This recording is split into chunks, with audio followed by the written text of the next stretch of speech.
Shalom, selamat bertemu kembali Bapak dan Ibu Saudara warga wilayah 4 yang terkasih di dalam Tuhan.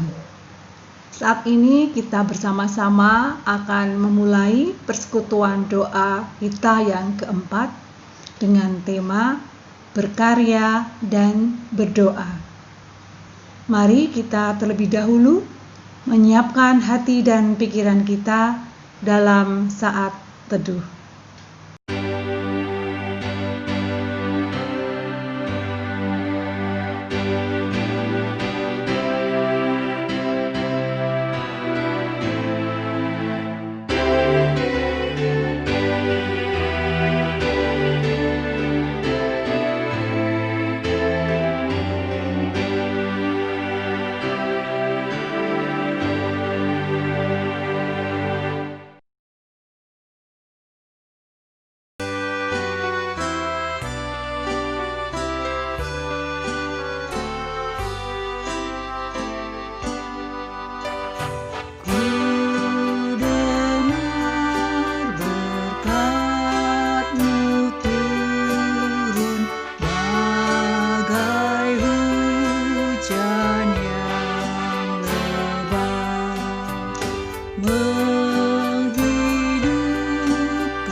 Puji syukur ya Tuhan, kalau pada saat ini Engkau boleh kumpulkan kami bersama-sama dengan online warga wilayah 4 yang selalu merindukan firman-Mu.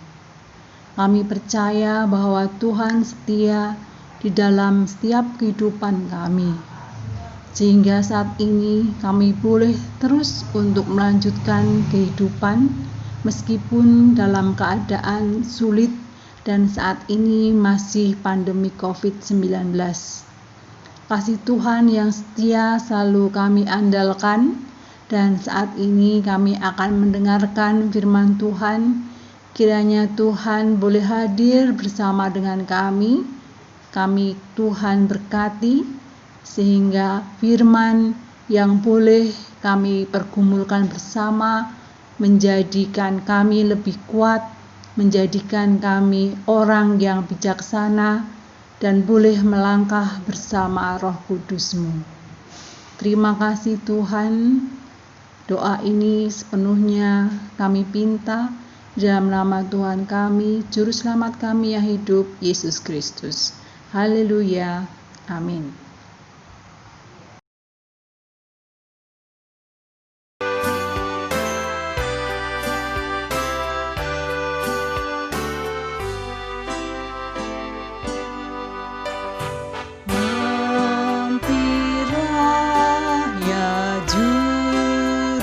Selamat kau dambaan hatiku,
bangun. Aku pun, ya terangi aku pun.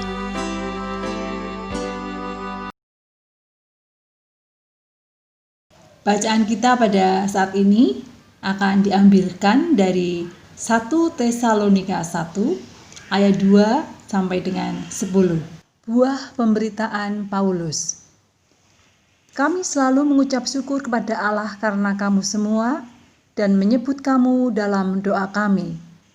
Sebab kami selalu mengingat pekerjaan imanmu, usaha kasihmu, dan ketekunan pengharapanmu kepada Tuhan kita Yesus Kristus di hadapan Allah dan Bapa kita. Dan kami tahu, hai saudara-saudara yang dikasihi Allah, bahwa Ia telah memilih kamu. Sebab Injil yang kami beritakan bukan disampaikan kepada kamu dengan kata-kata saja, tetapi juga dengan kekuatan oleh Roh Kudus dan dengan suatu kepastian yang kokoh. Memang kamu tahu bagaimana kami bekerja di antara kamu oleh karena kamu. Dan kamu telah menjadi penurut kami dan penurut Tuhan. Dalam penindasan yang berat, kamu telah menerima firman itu dengan sukacita yang dikerjakan oleh Roh Kudus. Sehingga kamu telah menjadi teladan untuk semua orang yang percaya di wilayah Makedonia dan Akhaya. Karena dari antara kamu, firman Tuhan bergema bukan hanya di Makedonia dan Akhaya saja, tetapi di semua tempat telah tersiar kabar tentang imanmu kepada Allah, sehingga kami tidak usah mengatakan apa-apa tentang hal itu. Sebab mereka sendiri bercerita tentang kami, bagaimana kamu sambut dan bagaimana kamu berbalik dan berhala-hala kepada Allah untuk melayani Allah yang hidup dan yang benar, dan untuk menantikan kedatangan anaknya dari surga, yang telah dibangkitkannya dari antara orang mati, yaitu Yesus yang menyelamatkan kita dari murka yang akan datang. Demikian sabda Tuhan.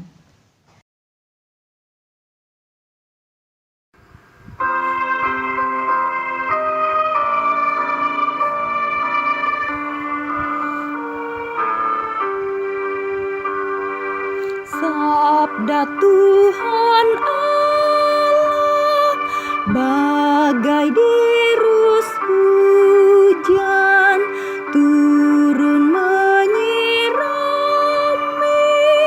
tanah dan tumbuhan, langit maupun bumi. Bukalah telinga, hai dengar sabdanya, umat manusia.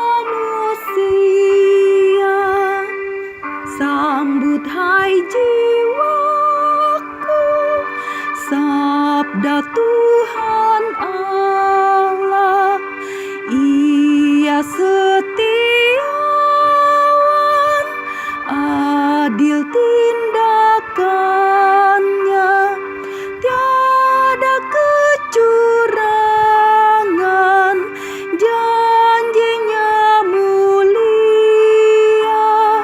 Pasanglah telinga dan dengarkan Dia.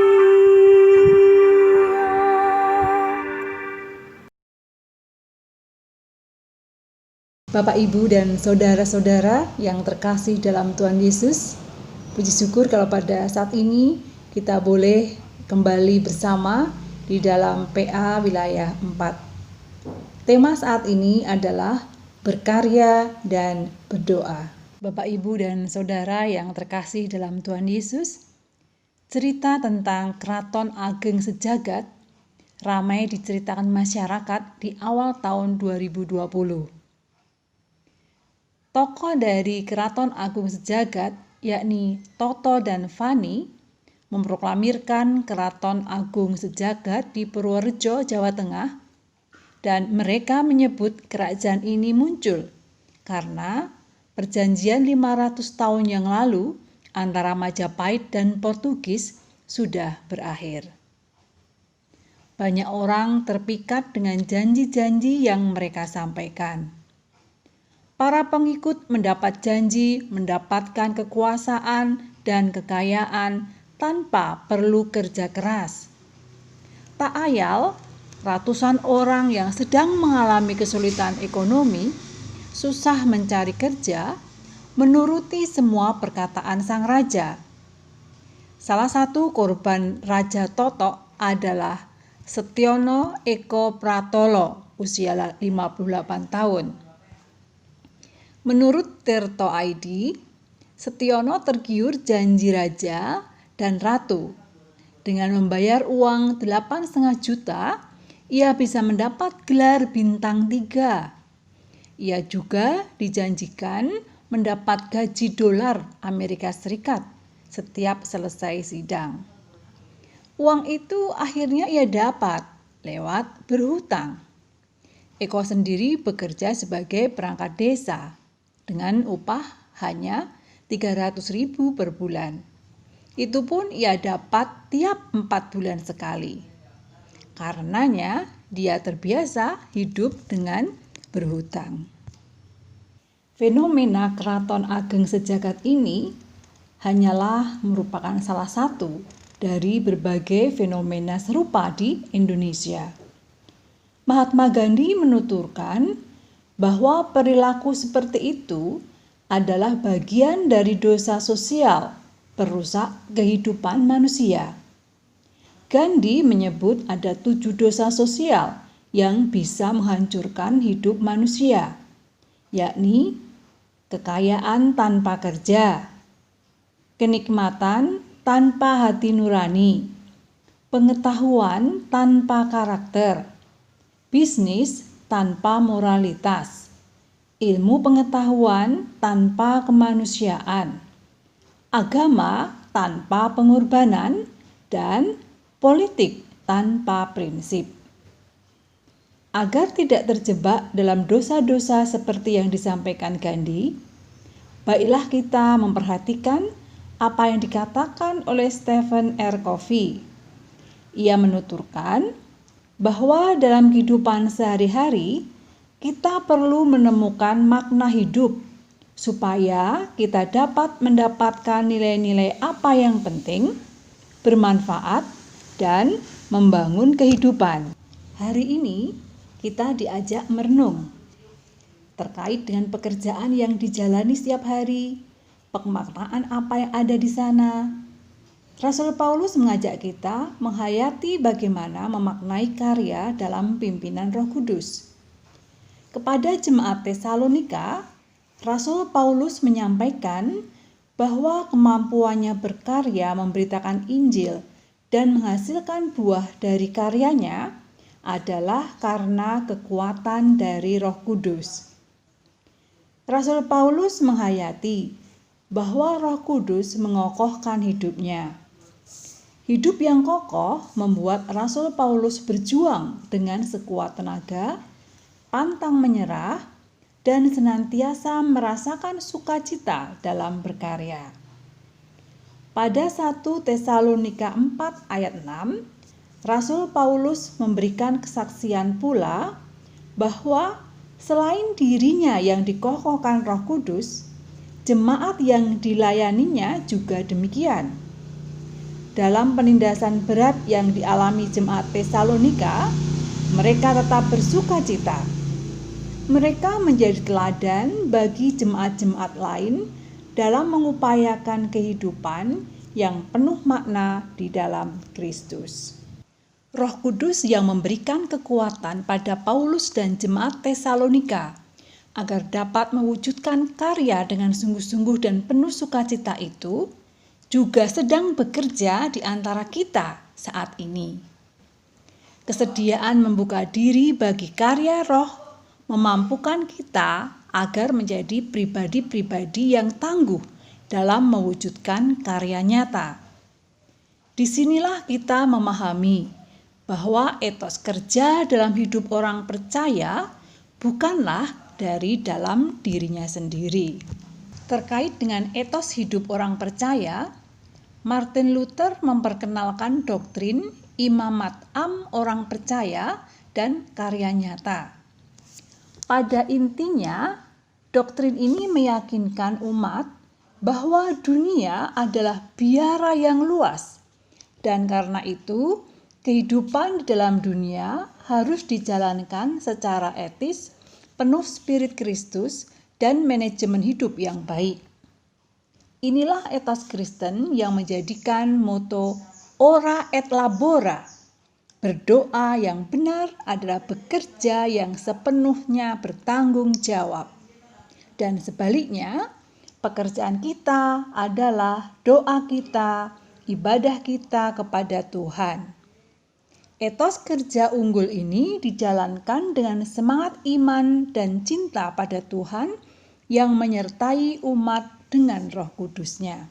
Ya, Bapak dan Ibu, Saudara yang terkasih dalam Tuhan Yesus, kita sudah bisa melihat bersama pengaruh dari Keraton Agung Sejagat dan juga Martin Luther tentang etos hidup dan kerja. Mana yang perlu kita ikuti?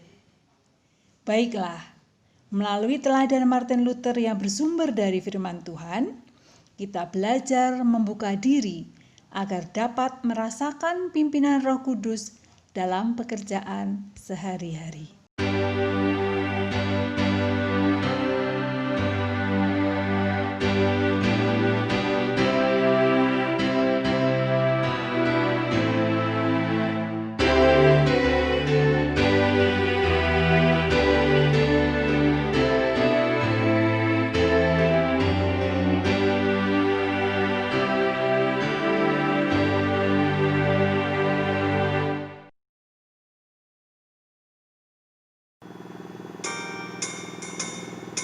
Rindukah engkau mendapat berkat Tuhan yang penuh di seluruh hidupmu? Mintalah kepada Bapamu yang janjinya teguh menyertai langkahmu. Roh Kudus terus meluap di hatimu, karena Tuhan berpesan, bawalah bejanamu. Roh Kudus terus meluap di hatimu, pun dengan kuasa-Nya.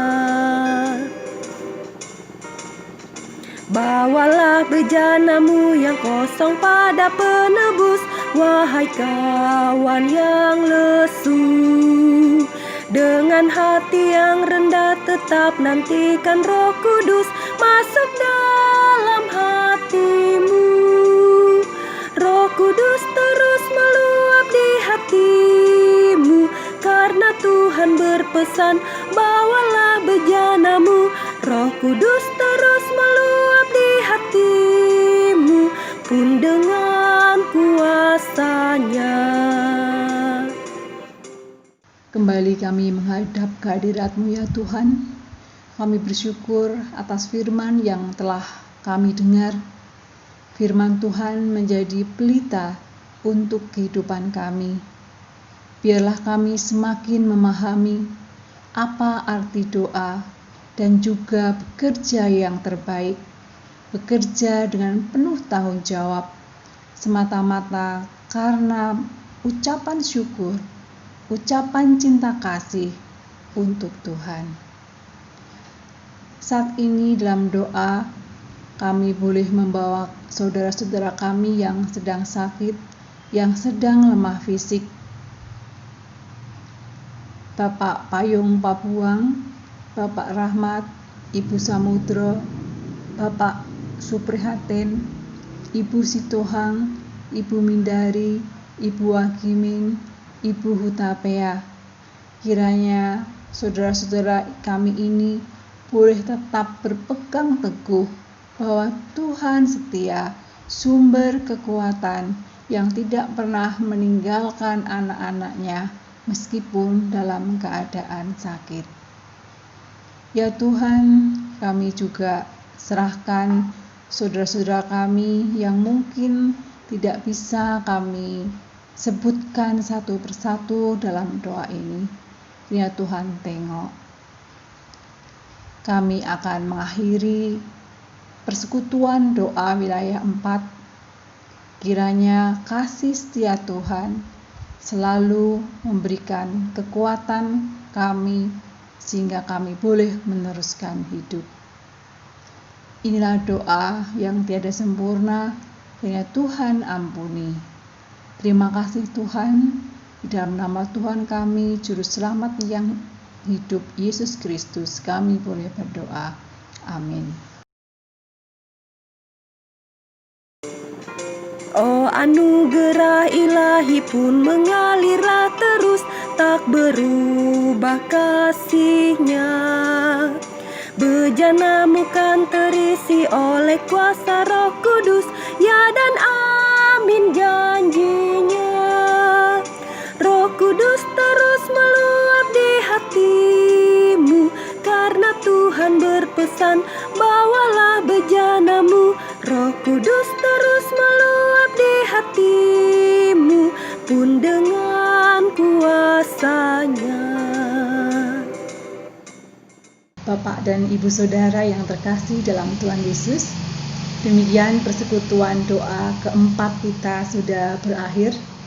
Kiranya menjadi berkat buat kita semua untuk memahami etos kerja di dalam berkarya dan berdoa. Kiranya Tuhan mempertemukan kita kembali dalam kesempatan yang lain. Terima kasih, Tuhan memberkati.